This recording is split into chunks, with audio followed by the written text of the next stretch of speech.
Welcome in Connor Tapp from 24/7 Sports. Connor's been writing there for the last few years after a stay there with SB Nation and South Carolina's site there. Connor, we appreciate you jumping on board. What's going on? Well, quite a bit. Just another pretty wild signing day. I guess, by historical standards, it's pretty quiet in terms of a lot of early enrollees are becoming a bigger and bigger trend, and we sort of knew where most of the big names that were announcing today were going. So maybe a little less signing day craziness than normal, but still a very wild and exciting day. Yeah, so as you tracked it throughout the day, what in particular caught your eye or maybe caused you to kind of scratch your head or maybe bust a gut? I don't know. Well, in terms of busting a gut, Southern Cal had a top 100 linebacker commit by removing a series of shirts until revealing that his third shirt was the shirt of the Southern Cal Trojans. So that was maybe my favorite commitment announcement of the day. But in terms of trends, Alabama had its seventh number one class according to the 24/7 Sports composite in a row. And your eyes might be tempted to gloss over and say, oh, yeah, but this happens every year. But the thing is, this class, according to our composite score, is the best that Nick Saban has had at Alabama, and the second best that we've ever recorded, with the 2010 Florida class being the only one that's topped it. So Nick Saban and Alabama had loaded up, and it's scary. They didn't quite meet their goal that they wanted this year, but in terms of coming up short against Clemson, but they're restocked and ready to go. Some other things going on. I mean, it's the people that are good at recruiting are still really good at recruiting. LSU had a lot of breaks go its way early in the day, stealing Clavon Chason from Texas, where it seemed like he was going to stay in state. Ended up missing on Marvin Wilson toward the end of the day, but it was a pretty big day for Ed Orgeron, and a lot of teams that are already good staying good. Got a couple of teams sneaking up there, like Maryland having a sneaky good class, and Stanford and Clemson had some smaller classes, but very densely packed with premium top grade talent. So it'll be interesting to keep an eye on how those groups of players end up faring. Yeah, Connor, we're going to talk a little Stanford later in the show, but we're looking at a program that has reached 3 consecutive Rose Bowls in recent years with like top 40 recruiting classes, and now they've got a top 12 to 13 class, and we'll see what David Shaw is able to do with that kind of talent. But certainly the best talent in the Pac-12 is going to USC. Clay Helton, less than 7 or 8 months ago, not even that, at the beginning of the football season, we were thinking maybe he wasn't big enough for this job, and now he's winning on signing day, getting into the top 5.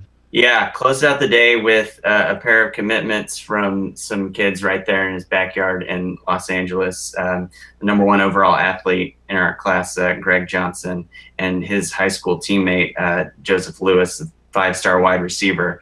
So it's kind of become a thing lately. No matter who the coach has been, Southern Cal just tends to show up big on signing day.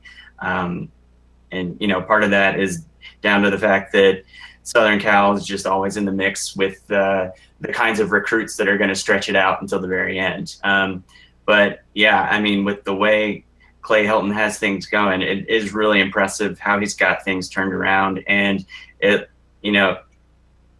longer that USC's sort of stagnation continued, you wondered if it would tarnish the brand that made it so appealing to kids that grew up watching Matt Leinart and Reggie Bush. But now that you've got Sam Darnold under center for the next couple of years, and you've got some more great talent coming in, it certainly appears as though Southern Cal's got things going in the right direction. Tom Herman's pretty much had the Midas touch after leaving Ohio State. He was the offensive coordinator there. They had a dynamic showing in the college football playoffs. He's the hot commodity, goes to Houston, wins big there, wins a Big Six bowl, and that parlays him into a big job at Texas. But not necessarily today. Very difficult for Texas to keep those uncommitted players at home. Ohio State, Florida State, USC, UCLA, other schools jumping in on Texas turf and really reeling in some of the better non-committed players, at least on this final day. Yeah, I mean, it was a disappointing day for Texas, and we wrote a feature on our site pointing out that this is the worst finish Texas has ever had since we started doing recruiting rankings.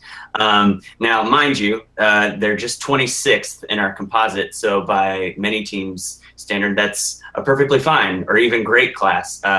But for Texas, they certainly have higher expectations than a lot of programs do, given their history. But Tom Herman gets a lot of credit for being a great recruiter, and he is. But anytime you're stepping in and taking over one of these transitional classes, it's tough. And today they lost out on Clavon Chason, who is the comp that gets thrown around on him all the time is Arden Key. And it would certainly be very exciting for them to have been able to keep him in state. And it seemed like that's the way it was headed. So maybe if the result of one teenager's decision breaks a little bit different way, maybe we're having a different conversation about Tom Herman in Texas right now. And they've got a very nice quarterback commit, Westlake product, Sam Ellinger committed in this class, and a couple of other nice pieces too. But maybe not like the program changer on defense that